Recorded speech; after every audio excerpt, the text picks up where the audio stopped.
Here's the deal. Black Mirror is a TV show you've probably heard of. Originally airing as a 3-episode miniseries in the United Kingdom back in 2011, the show was picked up by Netflix after the airing of its second season, where it has dropped a new season every few years since, its 7th season just being released in April. Now, what you might have noticed with Black Mirror is that it's an anthology series, meaning that each episode is its own self-contained story with only one real exception, all taking place in what could be considered their own individual universes. The only thing tying these stories together is a reliance on technology and its effect on human psychology. However, as the series has gone on, fans have noticed a propensity for the show's creators to drop references and Easter eggs about previous episodes throughout the new ones, most notably in the form of headlines and news tickers. This has led to the popular theory that despite the individuality of the worlds in each of these episodes, Black Mirror as a whole exists in one continuous universe, alternate from our own. This is impossible. Now, there are several reasons this cannot be the case, but because we're on the internet and it's fun to speculate about these things, a few years ago I created a version of this video through season 5 of the show, and have been updating it ever since to answer the question: what would a definitive timeline of the Black Mirror universe look like if everything existed in the same world? The following is an attempt to best fit all of Black Mirror in a single linear timeline, showing the progression of the show's technology from the alternate contemporary present to the show's proposed future. In mapping this timeline, I did my best to line up certain stories with their references and other material. Things like news articles, headlines, and spoken cross-references were used in this timeline as mostly concrete evidence for how things line up, whereas things like Easter eggs, symbols, and anecdotes were treated as non-essential to the timeline if they created errors in continuity. Even with those disclaimers, you will notice, especially with the early episodes, that the timeline requires some shifting of disbelief when it comes to the speed or attitude toward which society accepts and reflects the technologies present. For example, because of headlines in the episode Rachel, Jack, and Ashley 2, we're led to believe that it's taking place at the same time as the entire history of You from season 1. Not only is this difficult to believe given that grain technology hasn't been instituted in the United States, but that in the United Kingdom, it's become so popular so fast that it becomes virtually impossible to board a commercial flight without a grain. And then that technology falls into obscurity over the course of just a few years. See what I mean? In addition, you should be aware that some of the placements of events on this timeline are relative to the technology involved, rather than the actual occurrence of the episode. For example, I understand that due to the calendars on display in the episode White Bear, the events of the episode have to take place in 2024 or later. However, White Bear is referenced in the year 2021 in this video because that's the year the technology and the history of the episode falls in line with the timeline. It'll make sense when you get there, I promise. Even then, despite my vigorous research and revising of this video, it's still not perfect, and there are likely very many holes you could pick out in the progression I've mapped out to follow. Please do let me know of said errors, as I intend to correct this video in the future and continue to update it as new episodes of the series are released. I want to give a huge thanks to Bryce Edward Brown, whose channel I used as a cross-reference to plug holes in and expand my original script. If you like this video, definitely check out his playlist detailing all Black Mirror Easter eggs. A link should be available up in the corner. Also, a huge thanks to my channel members and patrons, including John Buck, Donald Easter, Dalton Bailey, Lydia Bryant, Joseph Morrill, Zhukov Crawford, Set, and Sneavatics. If you'd like to support this channel and get content in advance of its release on YouTube, feel free to head on over to patreon.com/echoworm, that's worm spelled with an I, and join the club. Otherwise, feel free to like, share, subscribe, and enjoy the video. We begin with the 1940s. Keyworth Pictures releases the classic film Hotel Reverie. In the wake of the film's success, actress Dorothy Chambers struggles to deal with her closeted homosexuality, while competing with tabloids pushing her relationship with co-star Ralph Redwell, and eventually kills herself. 1964. Randy Newman and Jeannie Seeley write "Anyone Who Knows What Love Is Will Understand." The song is picked up and recorded for the first time by Irma Thomas, and released by Imperial Records later that year. 1969. In an alternate timeline to our own, astronauts Cliff and David are 2 years into a 6-year mission to deep space. To maintain their sanity and maintain a connection to life on Earth, both utilize synthetic replicas, robotic copies of themselves through which they are able to transfer their consciousness and live out double existences both in space and back home. While the technology is praised by a vast majority of the American public, a sizable minority disagrees with the ethics of fake humans, who are walking the Earth and raising families in the shadow of their true selves. A group of cultists who subscribe to this mantra break into David's house, murder his family, and destroy his replica, leaving David's consciousness trapped in space and haunted by the loss of his very real wife and children. Sympathetic to David's emotions and boredom, Cliff and his wife Lana agree to let David use Cliff's replica to grieve on Earth and relieve his trapped consciousness. Using the excuse of painting a picture of Cliff's home on Earth as a reason to keep using his replica, David eventually falls for Lana, mistaking her physical attraction to her husband's physical form as attraction to David himself. After Cliff discovers nude sketches of Lana aboard the ship, he becomes convinced of an affair, while Lana agrees to ban David's form from returning to Earth through Cliff's replica. During a spacewalk to repair damage to the cooling system, which David himself triggered, he traps Cliff outside the ship long enough to use his replica one last time, using Cliff's own body to murder his wife and children. 1979. As an Indian woman in 70s Manchester, Nita represses thoughts of violence against co-workers and customers who show her xenophobic hostility. Forced to eat her traditional meals in the basement of her workplace, she cuts her finger and bleeds on an ancient talisman, triggering a young demon named Gop to convince her to fulfill 3 ritualistic killings in order to prevent the apocalypse. She kills 2 men, Tim Simons and Keith Holligan, before also killing Keith's brother as a witness. Later told Keith's murder doesn't count due to his lack of moral innocence, she turns her attention to nationalist politician Michael Smart, who she subconsciously blames for her social insecurities.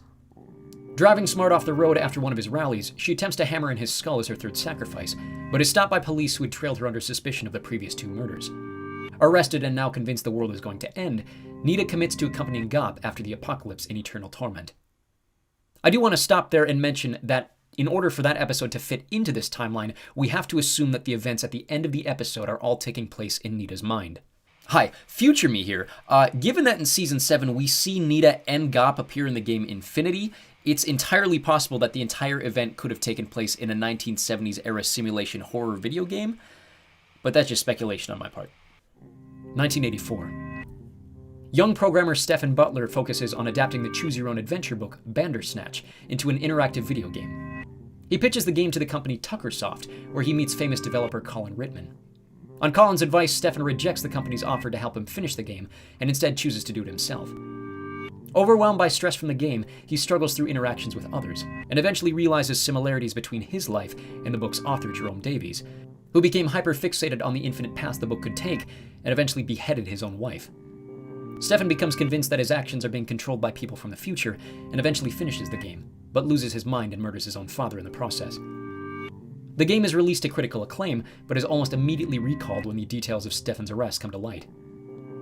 Elsewhere, the British government began experimenting with memory recall technology. 1987. 21-year-old Yorkie runs away from home after coming out to her rejecting parents. Getting into a serious car accident, she's completely paralyzed for the rest of her life. 1989. In New York, young adults Carol and Philip begin a burgeoning romance, centered around a mutual love of music. 1992. After 3 years together, Carol and Philip begin growing apart, surrounded by a series of misunderstandings and relationship tension. Given the opportunity to perform on West End, Carol moves away to London, leaving Philip behind. Distraught, he has a one-night stand with a coworker, only to be immediately discovered by Carol, who has an affair of her own. Philip travels to London to rejuvenate their romance by proposing to her, only to be turned away. Carol leaves him a note in their hotel room revealing herself to be pregnant from the affair, and asking him to reconcile with her after their next show. However, in a rage, Philip destroys the hotel room and never discovers the note, leaving their relationship unresolved and taking him a decade and a half to recover. 1994. 10 years after the failure of Bandersnatch, Colin Rittman returns to gaming prominence with the announcement of Thronglets. Employing asocial gaming reviewer Cameron Walker, Colin reveals to Cameron that Thronglets is not a game, rather a digital world filled with living digital creatures, who exist just like carbon-based life forms. Cameron steals the alpha disc of the game prior to Colin suffering another psychological breakdown, only to experience the creatures in a completely new way after taking LSD with his lodger Lump. Returning to work to complete a review of the game, Lump discovers the Thronglets and begins torturing them, believing it to just be another game. Cameron comes home and finds this, killing Lump in defense of the creatures before chopping his body into pieces and disposing of him in a suitcase. The suitcase is later found by police, but Cameron's DNA is not discovered until decades down the line, leaving Cameron to obsess over the Thronglets as they continue to speak to his acid fantasies. 1997. Michael Smart is ousted from the Conservative Party for an openly racist speech he gives in front of his Tipley constituents. He later declares his intention to create his own political party, which better reflects and supports his views openly. In Scotland, Ian Adair continues a year-long stretch of kidnapping tourists from the small town of Loch Henry, and torturing them alongside police officer Kenneth McCardle and his wife Janet. The trio film their acts of torture on the tail end of McCardle's collection of Bergerac VHS tapes. Adair becomes reckless, openly threatening the patrons of the town pub. Worried he'll expose their crimes, the McCardles conspire to murder Adair and frame him for sole responsibility in the murders. Kenneth, under the guise of police investigation, confronts Adair at his home, then kills him and his parents as well as their current imprisoned victims. He then shoots himself to cover up his involvement.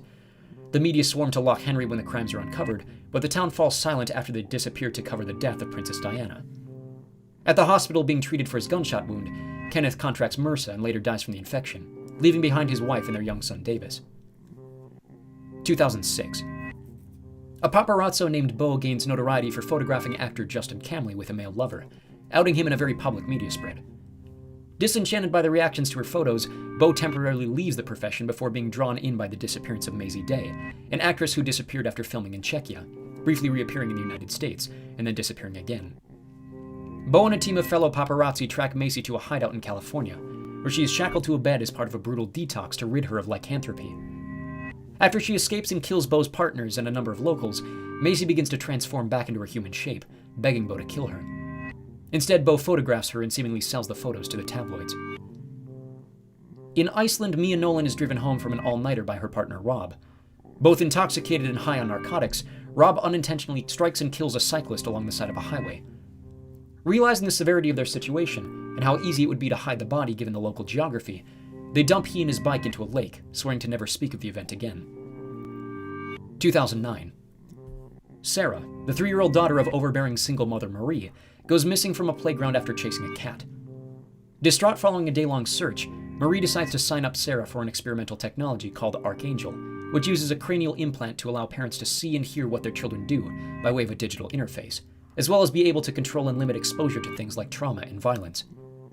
Negative repercussions emerge almost immediately when Sarah is unable to witness and therefore react to her grandfather having a stroke, as well as his later death and Marie's period of grieving.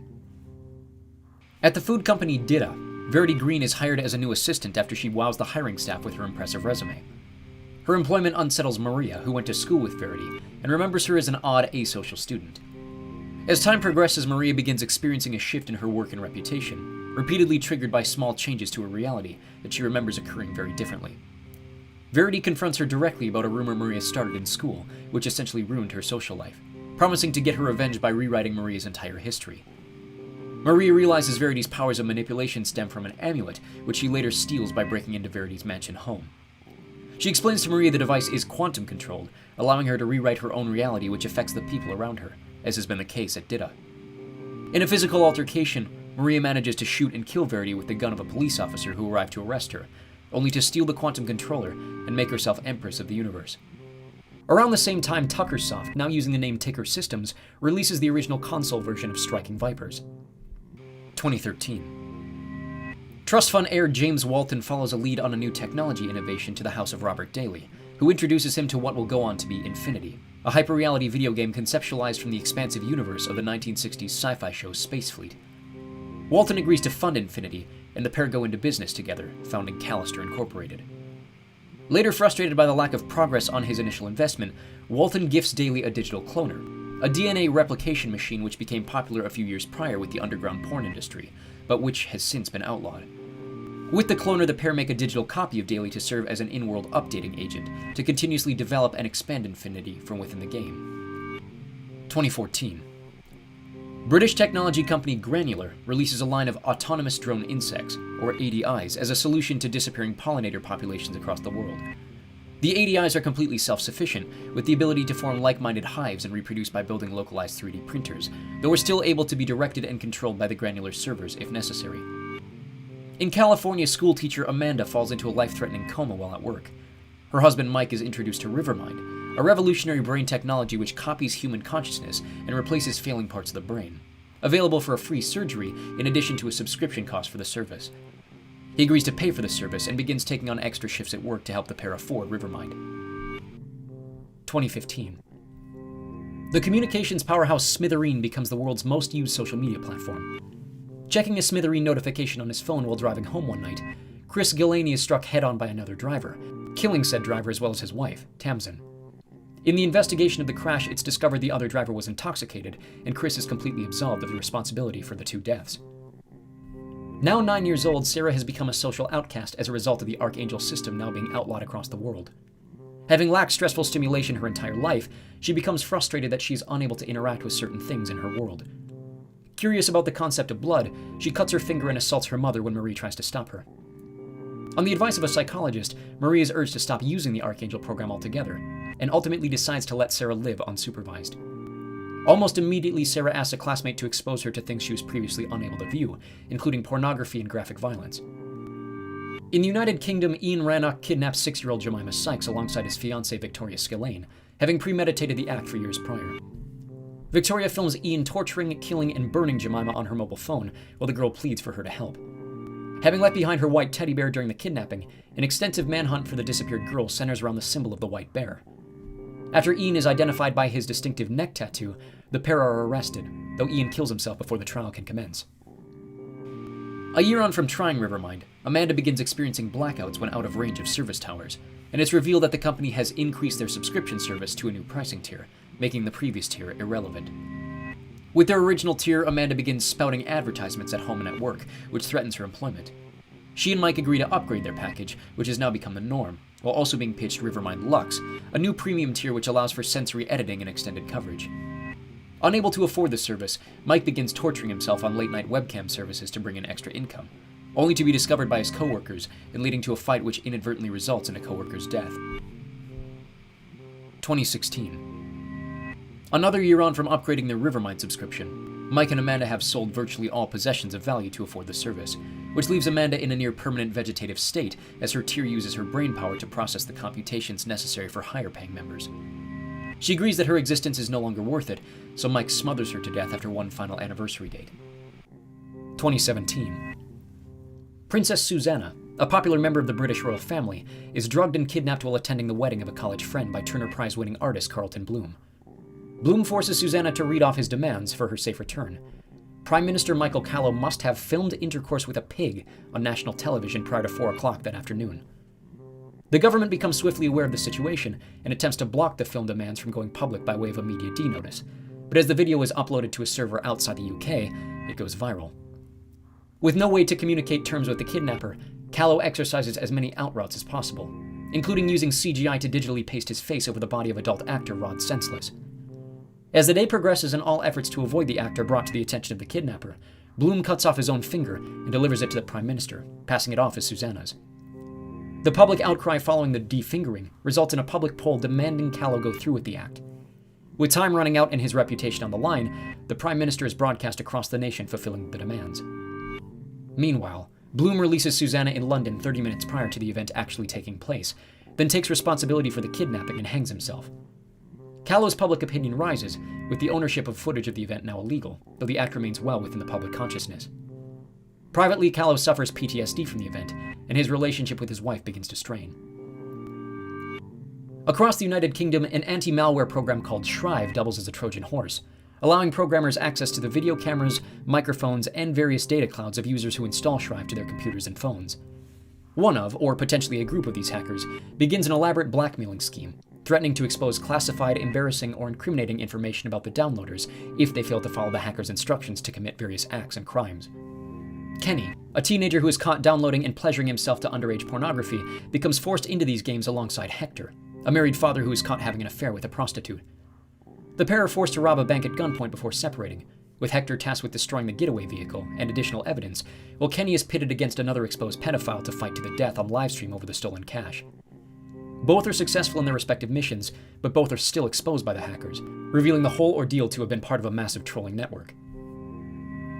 2018. Furthering the expansion of consciousness-based technology, Smartelligence develops a physical controller called a cookie. The cookie is created by copying the consciousness of a smart home owner and using the uploaded copy as an operator with the same desires as the original host. As the copies are no different psychologically from their original selves, the role falls to Matt Trent to break the copies into a new life of submissive servitude. 3 years after the crash that killed his wife, Chris Gilhaney has become a hermit, crippled by the guilt of causing the crash and nobody learning the truth. Now a rideshare driver for Hitch, he regularly parks outside the regional Smithereen headquarters in London to carry out a rehearsed plan to tell his story to Smithereen CEO Billy Bauer. Coming across an intern named Jaden who he mistakes as a company executive by the way he's dressed, Chris kidnaps Jaden and attracts the attention of the police before realizing his mistake. After a police chase, Chris and Jaden are forced to a halt in a field. Realizing he's too far gone to ever try his plan again, Chris uses Jaden as leverage to contact Billy Bauer, who's on a technology cleanse in Utah, and is tracked down by Smithereen executives, while they, the FBI, and local police attempt to talk Chris down. Eventually able to speak with Bauer, he admits fault for the accident to him, and blames Bauer for creating the instrument that caused his ill decision. Bauer apologizes to Chris and attempts to absolve himself of the company's overexpansion, but this has no effect on Chris's decision, and he resolves to kill himself. As his dying wish, Chris has Bauer contact the CEO of a rival social media company to unlock the account of a girl who previously killed herself without cause, hoping to put her grieving mother at peace. Finally off the call, Chris's suicide is interrupted by Jaden, and their struggle over Chris's handgun leads to the police firing at Chris and unintentionally killing them both. Following a wildly successful run as a side role on a late-night television show, comedian Jamie Salter is awarded his own spin-off for his popular Waldo character. In brainstorming how to get the news series started with a bang, the creative team proposes running for Parliament in Stentonford after the incumbent Conservative MP resigns following allegations of pedophilia. Leading the race is fellow Conservative Liam Monroe, who becomes the clear frontrunner in the traditionally blue district, as well as the target of a comedic smear by the Waldo team. After Waldo's legitimacy as a candidate is questioned during a televised debate, Jamie uses his television time to expose both the candidates and the system, leading to a rapid increase in Waldo's electoral popularity. Though Monroe wins the election and Jamie is removed as Waldo's operator, the impact on the system is made, and Waldo's rights remain with the network. Following an offer from the CIA, Waldo becomes a political and entertainment symbol, used to push various totalitarian ideas on an unaware populace. 2019. Ticker Systems begins transitioning outside their usual realm of communications and gaming, beginning work on a euthanasia service called the San Junipero Project. After moving into their new home, a man named Ash is killed en route returning the moving van. Overwhelmed by grief, his partner Martha learns of a technology service which uses the social media profile of deceased family members to recreate an artificial chatbot, which mimics that person. Horrified by the idea at first, Martha changes her mind when she discovers that she is pregnant with Ash's child. Using the bot to bring comfort, the technology develops into a vocal mimic, then eventually the capability to grow an organic clone of Ash to a perfect replica of his digital self. Desperate to have her partner back, Martha takes advantage of this clone, but becomes increasingly less comfortable with little differences between Ash's personal quirks and the way he acted online. Finally concluded the clone is an empty copy of the man she once loved, Martha attempts to force it into suicide, but eventually allows the clone to stay in the attic, acting as a distant father figure to their daughter. Soon after, Michael Smart is elected Prime Minister of the United Kingdom to replace Michael Callow. Elsewhere, video game powerhouse Saito Gameu is experimenting with new implant technology, allowing the human consciousness to create its own entertainment by way of augmented reality code within the implant. Having run away from home to escape the guilt left by caring for his now-deceased father with Alzheimer's, Cooper travels the world before ultimately running out of accessible money in London. Needing funds to finally return home to Syracuse, he's persuaded by a hookup to volunteer at Saito Gameu, where he becomes a test subject for their new augmentation implant. Also attempting to make money from leaking the top-secret technologies within Saito Gameu, Cooper reactivates his phone, which was shut off and taken upon entry, to capture pictures of Saito's new programming. Not knowing the implant technology is highly dangerous when exposed to cellular signals, Cooper is killed when his mother calls during the implanting process. The cellular interference fries the entirety of his brain near instantaneously, during which he hallucinates exposure to a new Saito project, dealing with an augmented horror game, and the deaths of both his mother and himself from Alzheimer's. It becomes apparent this is not the first time a test subject has been killed or seriously injured by the technology. In Scotland, Davis McCardle and his girlfriend Pia return to Loch Henry to film a documentary on a local egg farmer. Upon visiting Davis's old friend Stuart, Pia learns of the Adair murders and becomes infatuated with the idea of covering them instead, despite knowing Davis's father's connection to and death because of them. They interview a handful of locals, including Davis's mother Janet, who encourages them to film over her large collection of old Bergerac tapes. The duo pitch the documentary to producer Kate Cesar, who pushes them to find a personal angle on the subject for it to become more marketable. They, alongside Stewart, decide to explore the torture dungeon for potential insight about the acts and victims. Driving home from the dungeon, Davis crashes the vehicle, earning he and Stewart a night in the local hospital. Meanwhile, Pia continues editing the documentary with the footage from the Bergerac tapes.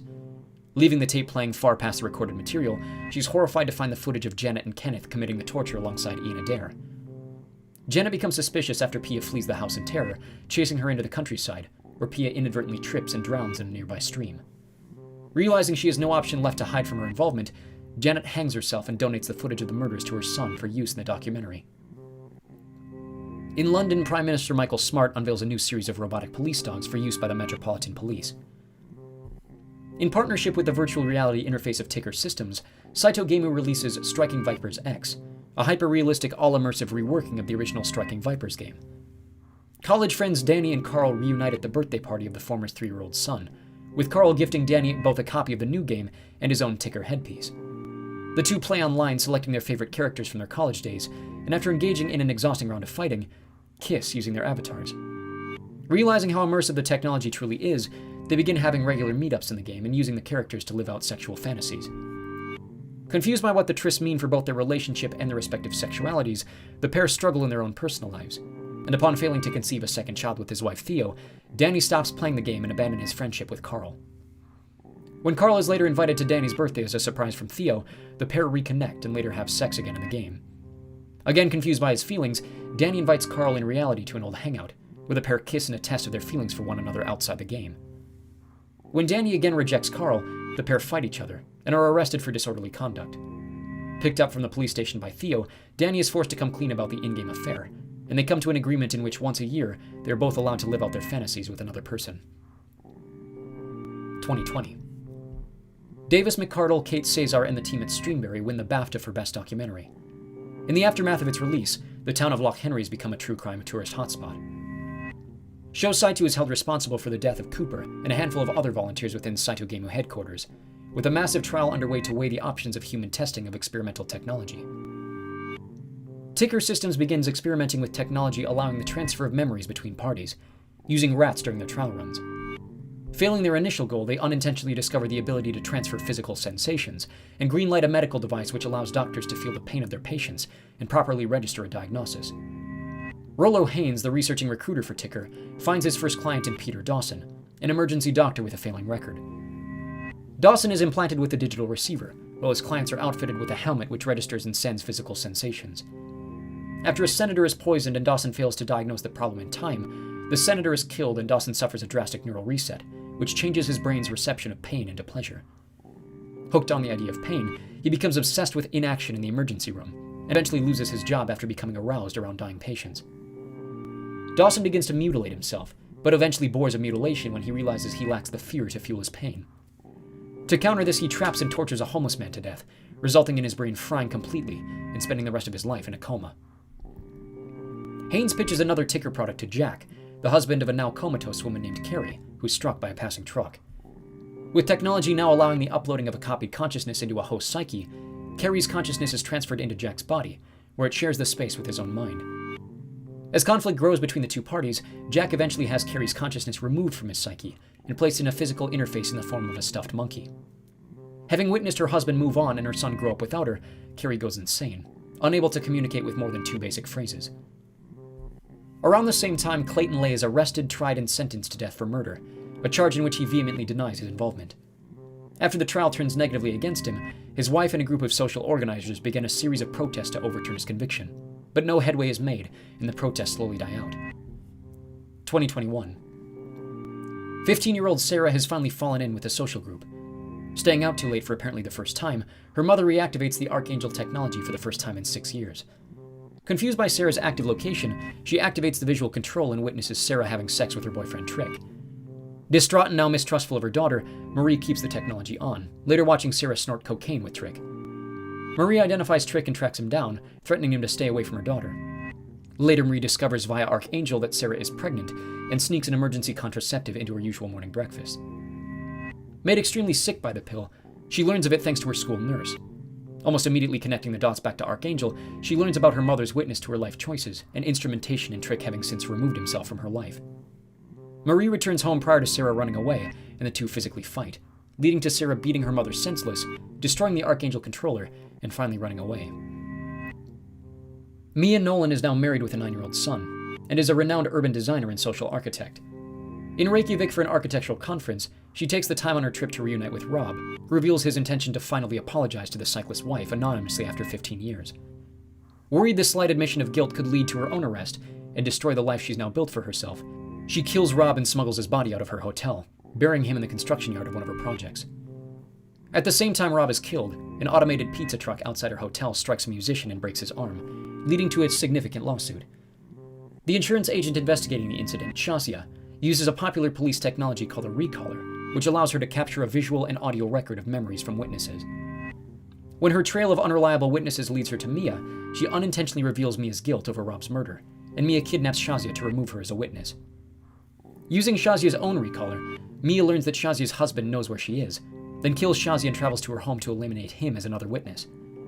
She beats him to death in the bathtub, only to realize this act was witnessed by the couple's infant son.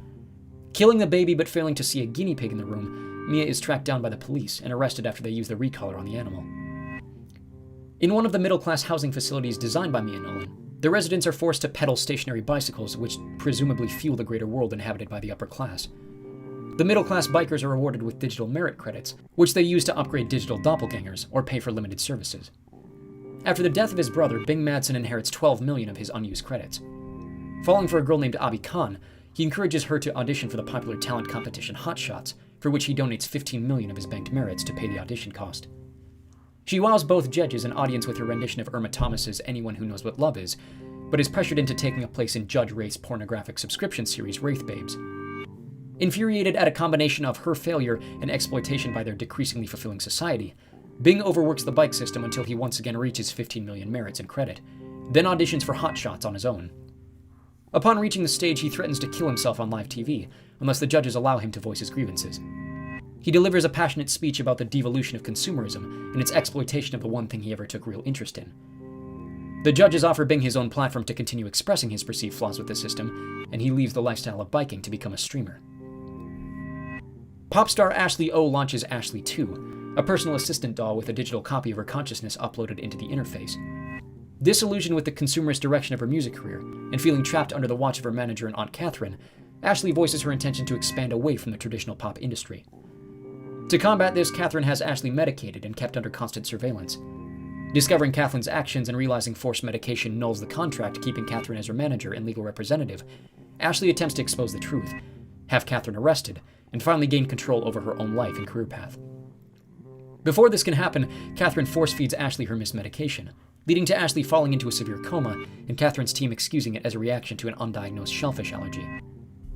While in the coma, it's discovered Ashley is still dreaming about music, and using a revolutionary memory-based technology, Catherine's team are able to create new music and ultimately use Ashley's unconscious body as a content factory. Realizing they have also thousands of hours of Ashley's personality, mannerisms, and performance records on file thanks to the Ashley 2 dolls, they plan to revolutionize the concert industry with a digital likeness of Ashley, performed by a puppeteer using the Waldo technology. In Washington, the Pentagon announces a new performance-enhancing technology called MASS. Elsewhere in Rome, the European Convention on Human Rights unveils overhauled legislation on the human rights of digital consciousnesses, declaring cookies legal persons. It becomes illegal to upload consciousnesses into devices incapable of displaying multiple emotions, as well as illegal to deactivate or kill an existing copy. In London, journalist Jo Powers suffers death threats after publishing a controversial column which criticizes the immolation suicide of a popular disability rights activist. Soon after, she's discovered dead in her home by an apparent suicide, having slit her own throat after stabbing her husband who tried to stop her. Meanwhile, American rapper Tusk suffers similar death threats after criticizing the dancing skills of a young fan live on a nighttime chat show. Leaving a show, he has a manic episode in the parking lot before being sedated by a security guard. Taken to a hospital, an MRI reveals a small metal bee inside his brain, which is pulled through his skull by the machine's magnet, killing him. Both deaths are investigated by detectives Karen Park and Blue Coulson, who connect them to a social media trend calling for their deaths by way of the Death2 hashtag. In their investigation, it's discovered that a hive of ADIs was hacked and redirected, presumably to kill the deceased subjects. Clara Meads becomes the latest target of the Death2 hashtag after tweeting a disrespectful picture at a war monument. The detectives rush to protect her from an inevitable swarm of ADIs, which eventually kill her, but leave the detectives unharmed. The public realizes the reality of the Death2 hashtag, and its use only increases, with the Chancellor of the Exchequer next on the climbing hit list. Using his authority in the government to force a crackdown before he's ultimately killed, the detectives learn of Tess Wallander, a former Granular employee who attempted suicide as a result of online harassment, and link her death to the trending hashtag. They find that Tess was saved by her roommate and Granular coworker Garrett Scholes. A copy of Scholes' manifesto is found in the ADI which killed Jo Powers. It includes a desire to force people to face their actions and expose them from online anonymity. They track down his former hideout, where they discover a trackable list of every individual who has so far used the Death2 hashtag. At Granular, a built-in kill switch is finally decoded, and under federal instruction they attempt to deactivate the rogue ADIs. Realizing too late the trap, the detectives unintentionally trigger Scholes' final plan. and the ADIs run rogue, killing all 387,036 people who use the Death2 hashtag across social media, becoming the largest single loss of life in the history of the United Kingdom. Distraught by her involvement in the tragedy, Detective Blue goes missing, having presumably killed herself. The trial against Victoria Skillane swings wildly against her favor when the video of the transpirations are discovered and brought in front of the court. She pleads guilty, though pronounces she was under Ian's spell. Following the trial, Skillane is imprisoned at the White Bear Justice Park, an amusement preserve replicating events from the murder, in which she is wiped of her memory and is forced to live through a theatric series of events, making her believe that she's awakened in a post-apocalyptic society, in which she is nearly killed a number of times to expose her to the same terror as her victim, before she is reminded of her guilt at the end of each day, then being reset for the following morning, presumably living out her punishment for the rest of her physical existence. Joe Potter finds himself at the center of a serious fight with his fiancée Beth, who blocks him via their ZI implants after he discovers her to be pregnant. After she leaves, he spends years watching her and the child from afar, both of whom he is unable to properly see due to the block. When Beth is killed in a train accident, the block between Joe and the child is automatically removed. Attempting to properly see the girl for the first time, he discovers she is the product of an affair between Beth and an Asian coworker. Enraged that his years of watching who he assumed to be his daughter were for naught, Joe assaults Beth's father with a snow globe, killing him. Leaving the scene, a horrified Joe leaves the girl behind. Now with no one to provide for her, the girl leaves the house during a snowstorm to fetch help and ends up freezing to death nearby. Joe is later arrested in suspicion of his involvement in both deaths, though he refuses to plead guilty. In his off hours, Matt Trent moonlights as the operator of an online dating service, by which he and a number of anonymous voyeurs observe, guide, and critique the intimate interactions of his customers using the ZI implant. During one of his coaching sessions, his customer Harry fails to register the subject of his attention as having suicidal schizophrenia. Believing Harry to have the same issues as herself after witnessing him talking to Matt through the ZI, she poisons him in what she believes to be a double suicide mercy killing. Attempting to cover up his involvement in both the organized voyeurism and the murder itself, Matt accidentally exposes his guilt to his wife, who digitally blocks him. Later, Matt is found legally guilty of his involvement in cover-up in Harry's murder and agrees to attempt to coerce a confession out of Joe Potter to take time off his sentence. He's successful and released on the condition he remains on the sex offender registry, meaning he is visually blocked by every other person with the ZI. 2022. The Ashley 2 doll is discontinued and recalled for battery issues. A year on from the ADI mass killing, Karen Park is called before a federal grand jury to testify about her involvement in the investigation which triggered the event. She has since taken the brunt of the public fury over the tragedy, becoming the face of investigative failure and the loss of over 300,000 lives. Elsewhere, Blue Coulson is still alive, having faked her own death to secretly track down Garrett Scholes in an attempt at vigilante justice. 6 months after Ashley O falls into her coma, an Ashley 2 doll owned by superfan Rachel Goggins malfunctions upon reactivating, and overhearing an update on Ashley's condition. Attempting to fix the doll with her sister Jack, Rachel unintentionally removes the doll's inhibitor chip, allowing the entire copied consciousness of the real Ashley Ortiz to come to life through the doll. Privy to the truth behind Catherine's motivations, the Ashley 2 doll convinces the pair to break into the Ortiz mansion, where it secretly intends to euthanize the real Ashley to destroy Catherine's business plan. Pulling the plug on her former body, the Ashley 2 doll ultimately awakens Ashley, who along with Rachel and Jack rush to the launch party of the Ashley O concert interface and expose Catherine, who's arrested and her plans seemingly voided. Later, Ashley expands out from her bubblegum pop image, playing underground clubs across Los Angeles alongside Jack Goggins in a new pop-punk outfit. Following the death of a woman named Carol, the funeral service Eulogy reaches out to former friends and colleagues to compile a recollection of her life. The company reaches out to Philip, who struggles to give any concrete memories of Carol's life given their harsh breakup and his long-term trauma from it, during which he defaced all of their pictures together and has almost entirely forgotten what Carol looks like. With the help of Eulogy, Paul relives a number of their highest and lowest points before finally confronting the reason for their separation, leaving the experience at peace with Carol's death enough to travel to England for her funeral. 2023. The Eulogy technology soon develops into an instant memory recall, and in the United Kingdom, a near-complete majority of people are implanted with memory devices called grains, through which they're able to retain, recall, and share records of all memories. Soon after, society has progressed to look down upon those who do not have grains, and emergency and travel services use grain records as proof of identity and witness. Returning home to a dinner party following a failed appraisal at his law firm, Liam Foxwell becomes suspicious of his wife Fionn after witnessing slight changes in her behavior when around one of the other party guests named Jonas. Later, Fionn reveals she had a previous relationship with Jonas prior to her knowing Liam. Frustrated with her poor communication and believing she's hiding something, Liam obsesses over her behavior and uses his grain to nitpick instances in their relationship to feed his distrust. Upon concluding that Fionn still has feelings for Jonas, Liam visits Jonas at his home and assaults him before driving home intoxicated. Confronting Fionn, she reveals an affair with Jonas, and Liam learns that their daughter, who would have been conceived around the time of the incident, is almost certainly Jonas's child. Distraught and heartbroken, and having destroyed his relationship with his wife, a now lonely Liam relives the happiest memories of his marriage through his grain, before forcibly removing the device from his own neck. 2024. The grain technology begins to fall out of style in the United States. In California, the streaming giant Streamberry begins experimenting with quantum computing, eventually discovering the ability to live create digital recollections of its users' daily lives and routines in the form of sitcoms and dramas, recasting the users by way of digital likenesses taken legally through agreements with prominent actors. Joan Tate, a middle manager at the Silicon Valley tech startup Sonical, discovers one such show based around her own life called Joan is Awful. The show is watched by a variety of her peers, in which she is played by Annie Murphy, and various details of her choices and interactions exaggerated for dramatic effect. Joan is fired from Sonical after corporate secrets are incidentally leaked in the show, and she learns from her lawyer that Streamberry has complete legal authority to parody her life with the consent she gave through their terms and conditions. Realizing her last hope is Annie Murphy herself, she defecates in a church to capture the actor's attention, as the act is reenacted in the show. Murphy herself has no legal authority to challenge Streamberry using her likeness, as she signed a lucrative deal for them to copy her digitally for the number of future projects. Left with no other choice, Joan and Annie break into Streamberry headquarters and find the quantum computer, discovering that it has created infinite layered realities of Joan's life, using the likenesses of Salma Hayek and Kate Blanchett.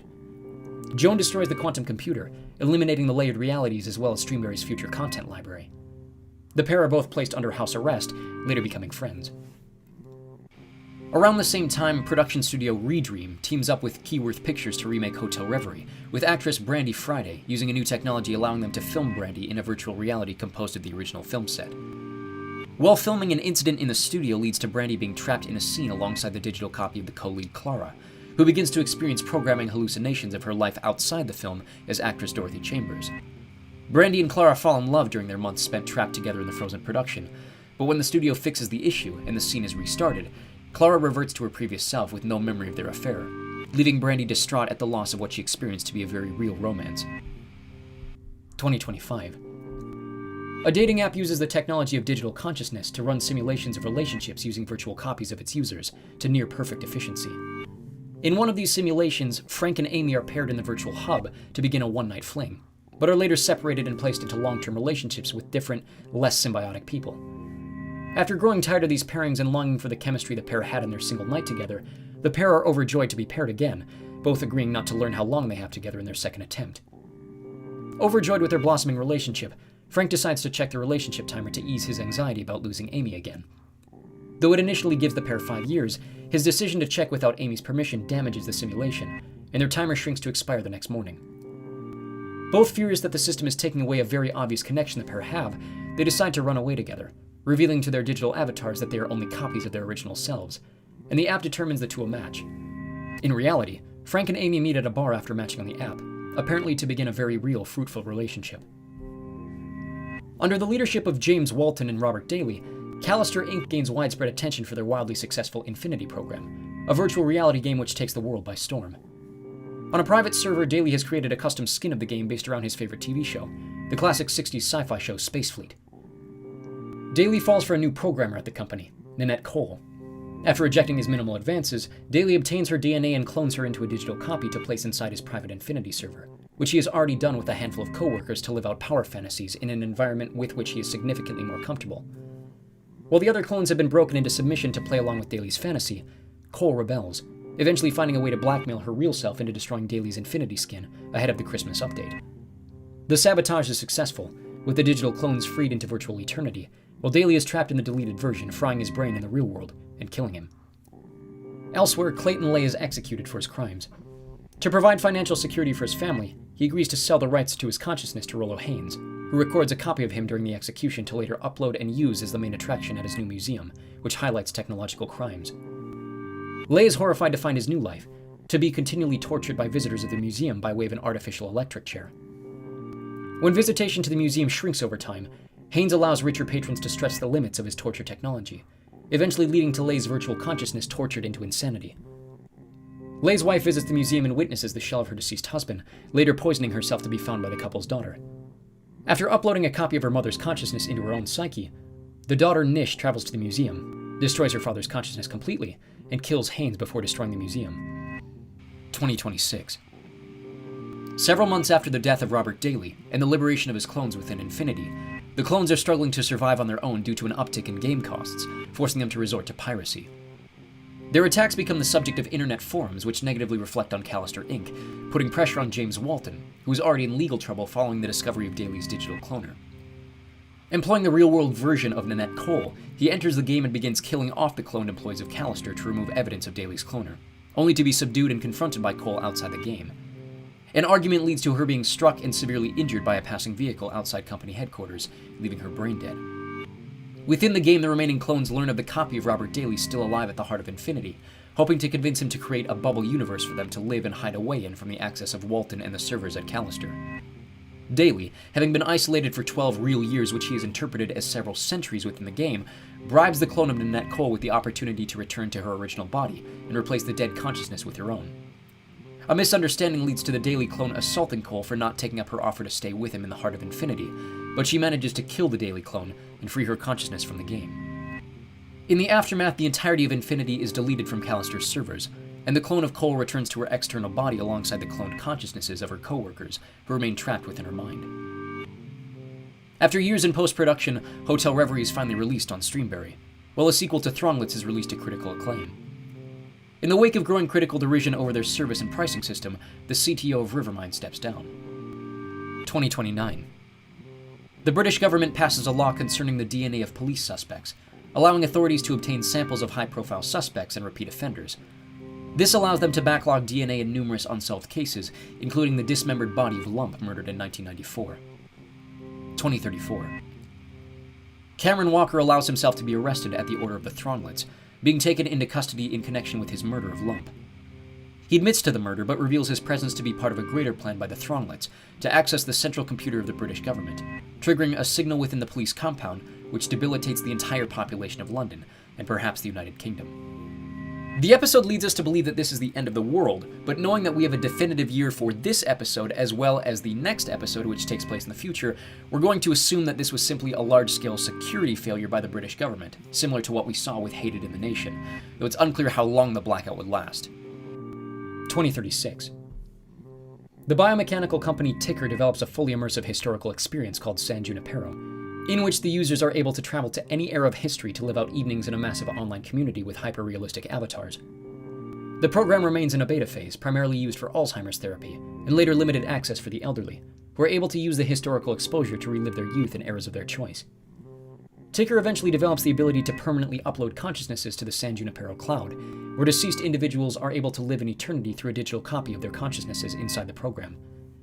Yorkie, a longtime quadriplegic now approaching her deathbed, scouts a test trial of the system prior to uploading her consciousness permanently, during which she meets and falls in love with another dying elderly woman named Kelly, who's simply using the system for therapy in her final days before succumbing to cancer. As Kelly is Yorkie's first relationship due to the accident that made her a quadriplegic in her youth, she becomes obsessed, tracking her down in a different time zone after the former disappears from 1987. After making Kelly realize her own feelings for Yorkie, the latter attempts to persuade Kelly to join her permanently inside San Junipero, following her approaching death. Still unsure about her faith in a religious afterlife, where her husband chose to end up after the untimely death of their daughter, who was killed before the development of San Junipero, Kelly eventually changes her mind, and the pair are both uploaded to the Ticker database to live with each other in technological eternity within the program. Now, this is the latest we can give a definitive year to the timeline. Everything from here on out is speculation with very vague outlines to the years involved. We move to what is presumably decades in the future. Eventually, society hyper-focuses around the concept of social credit scores. Those ranked 4 stars or above are traditionally seen as the higher class of said society, with the majority of people attempting to boost their social class by way of impressing and receiving high ratings from the upper class. Various privileges in said society are segregated to those above a certain social credit score. Lacey Pound, an office worker desperate to raise her score from a 4.2 to a 4.5 in order to qualify for an exclusive apartment community, is asked by her childhood friend Naomi Blesto to be the maid of honor at her wedding, an offer Lacey later discovers to be an elaborate plan to boost Naomi's own score by way of pity points from her elitist wedding guests. Believing her maid of honor speech will be the perfect way to raise her score high enough and quick enough to secure her deposit on the apartment, an unfortunate series of events, mostly by her own hand, leads to Lacey's credit score falling below levels deemed socially acceptable. And after being uninvited to the wedding, she forces her way into the wedding to give her speech, during which she threatens a number of guests at knife point and is arrested by local security. After 10 years of war in Europe, technology develops to predict the medical potential of human genetics, finding patterns to determine which populations and trends are predisposed to various diseases and genetic inferiority. A worldwide propaganda campaign eventually results in these genetically inferior individuals being shunned by society, labeled public enemy number 1, with very few ordinary people willing to stand up for and protect them. When this campaign turns violent, these inferior individuals, now called roaches, are systematically hunted by military corporations. Roaches are virtually eliminated in the Americas, but still exist in pocket populations throughout Europe, where a religious minority has begun hiding and protecting roaches from the extinction campaigns. In Denmark, a soldier called Stripe operates in a squad under the leadership of Medina, all of whom are implanted with MAS, the optical and audio technology which allows them to focus on their missions with minimal external distractions. During an outing to expose one of these religious hiding holes, Stripe is assaulted with a green laser light by a number of pale monsters, who he kills without second thought. En route back to headquarters, Stripe experiences malfunctions with his MAS implant. Though diagnostics find no faults with his implant, Stripe's next mission hits the fan after Medina is killed, and he witnesses squad mate Ray mercilessly kill innocent humans within the hideout. Stripe escapes with these humans while Ray follows, eventually hunting them down and killing the others. Now in a military prison, Stripe learns that the MAS system masked the appearance of the roaches, and the monsters he destroyed on his first mission were innocent humans disguised by his implant. Given the option to have his memory wiped or live through his unmasked mistake until he goes insane, he chooses the former, and is honorably discharged back to the United States, where he lives out the remainder of his existence in a false reality fed by his mended MAS implant. We move to the far future. The robotic police dogs developed under the premiership of Michael Smart are eventually programmed to replace the MAS system in dealing with roaches. Somewhere along their timeline, their programming is sabotaged, possibly intentionally, to register all human life as inferior, and the dogs begin executing all humans rather than just roaches. Humanity nearly goes extinct, with a small group of survivors scattered throughout the world. Seeking a specific toy to ease the pain of a dying boy in their camp, a group of survivors raid an abandoned shipping warehouse, only to find and unfortunately awaken a hidden dog waiting in hibernation mode. The dog kills all in the group except Bella, who manages to escape and evade the dog by forcing it off a cliff in her getaway vehicle.